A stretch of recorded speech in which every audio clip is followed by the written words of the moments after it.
Hey guys, so I'm here to talk to you today about the bar exam, and I wanted to offer just some must-have items for you to take with you the day of the exam, and a little things to do to prepare maybe a day or two before the exam. If this camera wiggles a little bit, I apologize. I'm still trying to still figure out my setup here. So, anywho, one of the things I recommend that you take is double the amount of writing utensils that you think you may need. If you're writing your exam, then you obviously know you already need to bring some pens, but I would bring like a whole pack of pens if you're still handwriting. Even if you're only going to be typing your exam, I would still bring at least 2 pens that you know have as much ink as necessary in case something happens. So I would definitely recommend that you up whatever you thought you were going to need and double it maybe.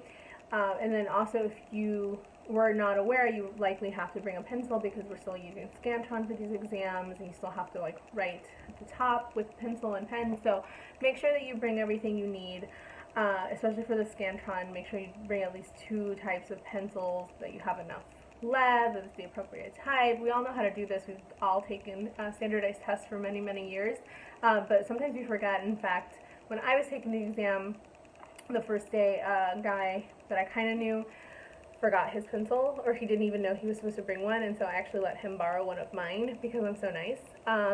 So just make sure you're coming prepared and you actually know what the exam is going to be asking of you. So that's really important. The other thing that you should bring with you is money. I don't recommend that you bring your lunch. So some people do. Some people who will actually rent a room in the hotel, if you're taking the test in the hotel, might order up room service. That's fine. I just wouldn't feel, first of all, I'm not the type of person who like makes my lunch very frequently anyway, so I would not have been making my lunch during the bar exam. If that's the type of person you are, great, go for it, but I just feel like that's extra hassle to have to like bring a bag of food with you to the exam. Instead, you probably just want to be able to buy something quickly. So that means the day before, a couple days before, once you know where your testing site is going to be, get to know the area, get to know what restaurants are nearby, because you might say, oh, there's a restaurant right next door, but like everyone who's taking that exam, which is going to be many, many people, are probably going to head there. So make sure you have different options that day. That's what I would recommend. So make sure you bring your money so that you can buy your lunch. Maybe buy a cup of coffee. Day 2, I was really tired, so I definitely had coffee after my lunch. Whatever it is you need, you want to make sure you prepare for that.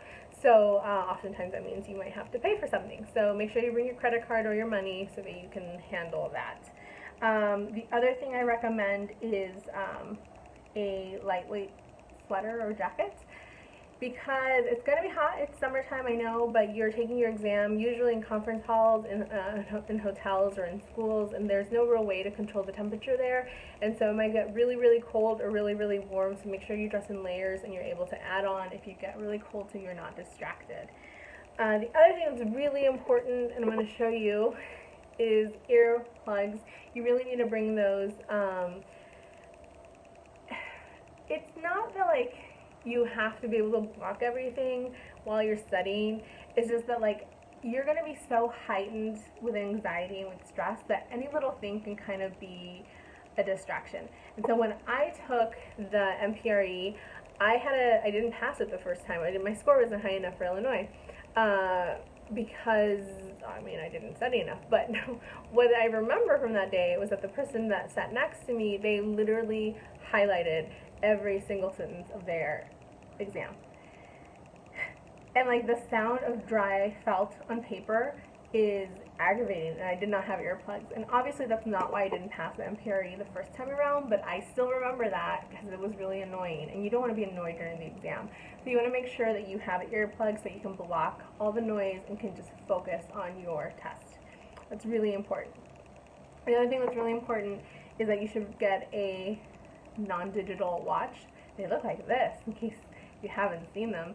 I believe they're called analogs. The reason you want to do this and not bring a digital watch is because I would be terrified of a digital watch accidentally beeping in the middle of the exam, especially even if you don't have an alarm set. Like, I don't know, what if something happens and it actually goes off? Because you'll get kicked out of the exam if you make any type of noisy distraction, and that would be beyond mortifying. It would be an atrocity. So make sure you have a non-digital watch so that you can keep your time. And obviously wherever you're at, there's going to be at least one clock on the wall, but you don't know if you'll be facing the clock. You don't know if you have poor eyesight like I do, like if you'll be able to actually even tell time based on where you're sitting. So you want to make sure that you have something where you can keep track of the time, and it's really important for especially the essay portions that you have something that you can see. So it can be a cheapy watch that you never use again, but you definitely should have that in your arsenal. And I think for items, that's actually it. That's kind of the checklist I would recommend. The only other thing that I think you need to do before the actual exam is to make sure you have the double wake-up call. If you have a partner or you have a roommate, ask them to make sure that you wake up, put all the alarms on your phone so that you wake up, have a parent or friend call you to make sure you're awake if you live alone, just because you don't want to be late to this exam because they won't let you in. So that's really, really important. And at the same time then, make sure that you tell your family and friends, that's my cat, to not call you the day of the exams, the 2 or 3 days that you have to do it. Because again, if they call you at lunchtime because they want to leave you a voicemail, but it's actually they're an hour difference or something, and your phone goes off, you'll get kicked out of the exam. So I don't want to like freak you out and add more stress, but like that's a big deal. So don't have them call you. Tell them I will call you when the exam is over, because if the phone goes off during the exam, I could get kicked out. Like, be straight up with them. But that's really important. I did have someone in my test where that happened, and it was like the saddest thing in the whole world. So I'm still traumatized by it. So just make sure no one's calling you, and tell everyone ahead of time, don't call me after this wake-up call. Don't call me until I call you. That's super important. And finally, the very last thing is that you should get a really good night's sleep the night before the exam. As good as you can. You're probably going to be nervous. It might take you some time to come down so you can go to sleep. But and I don't recommend taking sleeping pills when you are the day before the exam.